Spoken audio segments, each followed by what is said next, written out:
المتين يا الله، القوي يا الله، المتين يا الله، الولي يا الله، الحميد يا الله، المحصي يا الله، يا الله، يا الله، يا الله. السلام عليكم ورحمة الله وبركاته.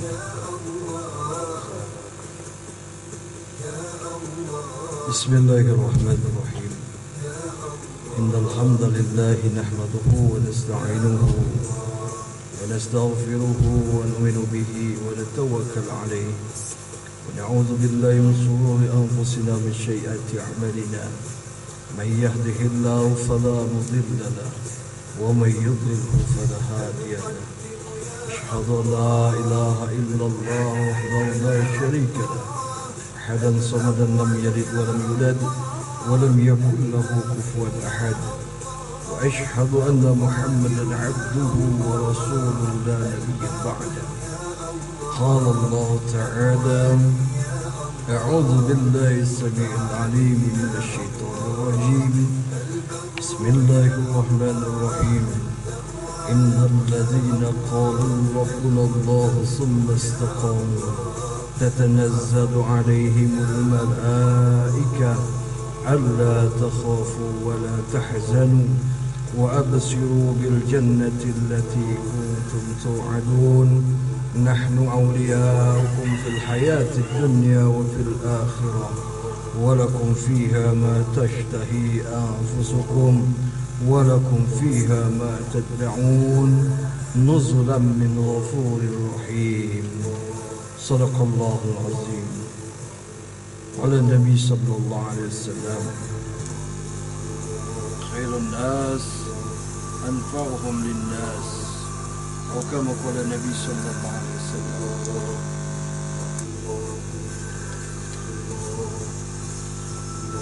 Hadirin sekalian yang dirahmati Allah Subhanahu wa taala.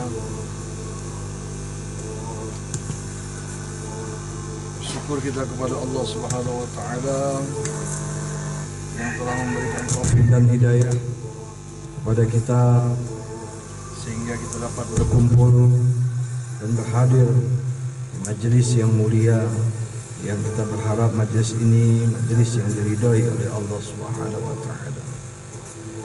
Hadirin yang dirahmati Allah Subhanahu wa taala, kehebatan dan kekuatan, perkasaan hanya milik Allah Subhanahu wa taala.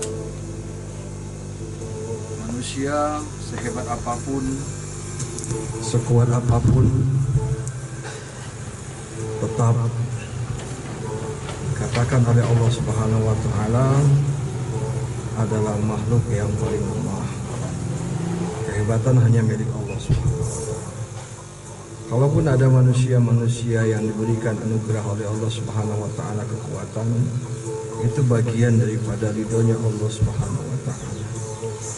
Nabi-nabi anbiya alaihi wassalatu wassalam diberikan mukjizat oleh Allah Subhanahu wa taala.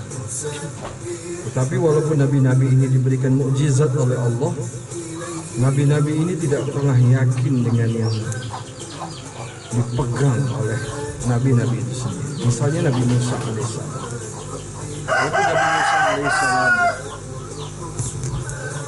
memiliki tongkat dan dia tahu tongkat itu apa manfaatnya.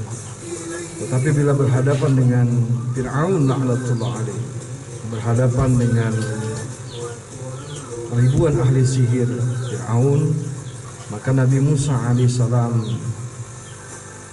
melupakan mukjizat, melupakan kehebatan mukjizat yang Allah Subhanahu wa taala berikan dan berpasrah dan berserah diri kepada Allah Subhanahu wa taala, seolah-olah Nabi Musa alaihissalam tidak memiliki kekuatan apa-apa. Maka hadirin rahmati Allah Subhanahu wa taala, inilah contoh nabi-nabi itu adalah orang-orang yang sempurna imannya, diberikan mukjizat. Maka nabi-nabi ini tidak pernah yakin bahwa mukjizat itu akan menyelamatkan. Begitu juga dengan Nabi Sallallahu Alaihi Wasallam. Walaupun Nabi Sallallahu Alaihi Wasallam ini adalah Habibullah, kekasihnya Allah, apa yang diinginkan oleh Nabi bisa Allah tunaikan. Bahkan hadirin rahmat Allah Subhanahu Wa Taala, di saat orang-orang Taif melukai hati Nabi, melukai perasaan Nabi, mereka lempari Nabi, maka Allah Subhanahu Wa Taala siapkan 2 malaikat untuk menghimpit negeri Taif dengan 2 buah gunung supaya orang-orang Taif ini hancur binasa. Tetapi Nabi Sallallahu Alaihi Wasallam dengan kasih sayangnya malah tidak berkeinginan untuk menghancurkan orang-orang Taif. Begitu juga dengan sahabat radhiyallahu taala anhum ajma'in. Mereka diberikan anugerah oleh Allah Subhanahu wa taala ilmu-ilmu yang tidak dimiliki oleh orang-orang yang tidak takwa. Dan ini adalah surprise, anugerah dari Allah. Sahabat Tamim Dari radhiyallahu taala diizinkan oleh Allah Subhanahu wa taala untuk menggiring lahar yang sudah meletus. Dengan sorbannya dia giring lahar sehingga lahar-lahar itu masuk kembali ke asalnya. Ini adalah kehendak, kekuatan dari Allah Subhanahu wa taala. Ini adalah surprise dari Allah Subhanahu wa taala. Begitu juga dengan Mu'az bin Jabal bisa membelah gunung. Hadirin yang mulia,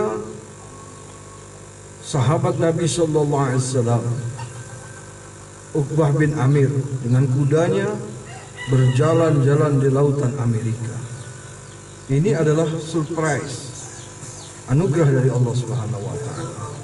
Bahkan Sayyidina Umar radhiyallahu taala anhu ajma'in, beliau khutbah, dalam khutbah beliau bisa memerintah pasukan Islam yang ada di Afrika. Ini adalah surprise. Hadirin rahmati Allah Subhanahu wa taala, Khalid bin Walid bisa menebas 1000 orang dengan satu pedang dan dalam satu waktu. Bayangkan kalau kita dikasih pedang saja untuk menebas 10 orang, maka tangan kita akan kelelahan. Tapi Khalid bin Walid Allah anugerahin, Allah berikan surprise. Hadirin yang mulia, surprise seperti ini adalah anugerah di saat orang ini memang takwa dan benar-benar menegakkan syariat, menegakkan agama dengan kasih sayang, bukan dengan kebencian. Wali-wali yang Allah Subhanahu wa taala lahirkan setelah zaman sahabat juga memiliki keunggulan-keunggulan, keistimewaan-keistimewaan. Ilmu-ilmu seperti ini namanya seni. Ibnu Sina Allah anugerahkan ilmu, menemukan ilmu bedah, ilmu kedokteran. Kemudian hadirin yang mulia, Al-Idrisi menemukan ilmu geografi.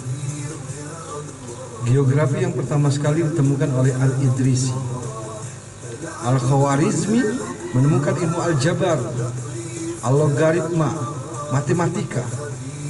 Ibnu Khaldun menemukan ilmu tata negara. Ini adalah seni.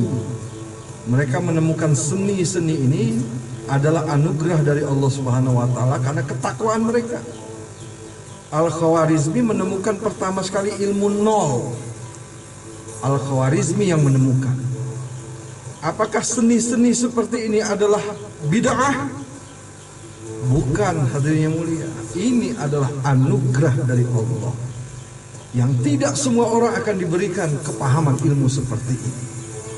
Walaupun orang itu memahami hadis, sudah hafal Quran, memahami Islam, belum tentu Allah berikan anugerah seperti ilmu wali-wali. Hadirin yang mulia, sama dengan ilmu-ilmu tenaga dalam yang diberikan, dianugerahkan oleh Allah kepada wali-wali. Untuk apa ilmu ini diberikan oleh Allah? Untuk menegakkan keadilan, kebenaran. Itu asasnya pertama. Jadi wali-wali itu dianugerahkan ilmu-ilmu goib seperti itu, bukan untuk pamer, bukan untuk sok hebat, bukan mau jadi jawara. tapi menegakkan keadilan, menegakkan kebenaran. Itu syiar Islam. Dan itu adalah anugerah, surprise dari Allah. Walaupun Anda sekalian hafiz Quran, belajar hadis, belum tentu Allah anugerahkan ilmu seperti itu. Dan ini adalah seni. Seni ini dapat diolah sehingga akhirnya menjadi sistematis. Kita dulu dengar ada satu orang wali punya tunggangan harimau, tongkatnya ular. Ada satu orang wali bisa memerintahkan air sungai berhenti. Satu orang wali bisa berjalan di atas laut. Uwais Al-Qarni rahmatullah alaih adalah pimpinan para tabi'in. Beliau pernah menunjukkan sholat di atas laut, menyelamatkan 500 orang di dalam kapal yang mau karam. Hadirin yang dirahmati Allah Subhanahu wa taala, ilmu-ilmu seperti ini tidak diberikan kepada semua orang. Dan ilmu-ilmu seperti ini adalah surprise dari Allah untuk menjaga Islam. Memang semuanya Allah Subhanahu wa taala yang mengatur. Energi semuanya Allah yang mengatur. Bagaimana Allah bisa menjadikan energi air terjun menjadi listrik? Kalau kita tidak percaya dengan energi di badan kita, maka kita juga nggak boleh percaya dengan air terjun bisa menjadikan listrik. Tenaga surya bisa menghasilkan listrik tenaga surya. Di Jawa, ubi diolah orang bisa menjadi biosolar, biobensin. Ini adalah seni keahlian seseorang. Ilmu-ilmu seperti ini kita tidak bisa pungkiri. Ini adalah anugerah. Apalagi ilmu seni tenaga dalam. Dan dulu riwayatnya memang semua diberikan kepada para wali-wali. Baru wali-wali ini mengajarkan kepada murid-murid. Akhirnya di akhir zaman ini, ilmu ini terlalu diobral. Sehingga kesannya ilmu ini seperti terlalu mudah didapat. Padahal ilmu ini adalah ilmu warisan para wali. Seperti Sinlanba misalnya. Saya adalah orang yang paling meminati Sinlanba. Dan saya adalah praktisi Sinlanba. Dan saya mempelajari ilmu seperti ini sejak saya umur 16 tahun. Sekarang umur saya 41 tahun. Berapa lama saya baru bisa mendapatkan anugerah ilmu seperti ini? Lama.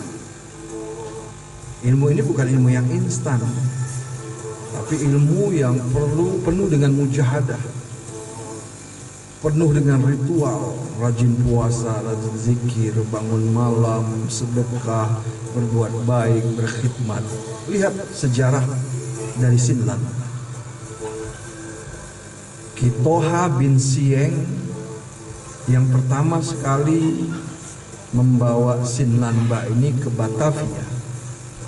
Kitoha bin Sieng ini mendapatkan ilmu Sinlanba ini dari Kiai Tubagus Odo bin Syekh Abdul Karim, Banten. Kitoha mendapatkan ilmu ini bukan bim salabim langsung dibangkitkan dapat ilmu seperti ini. 2 tahun 10 bulan khidmat mengisi air di bak pesantren Ki Odo di Kerawang. 2 tahun 10 bulan hanya mengisi air sih.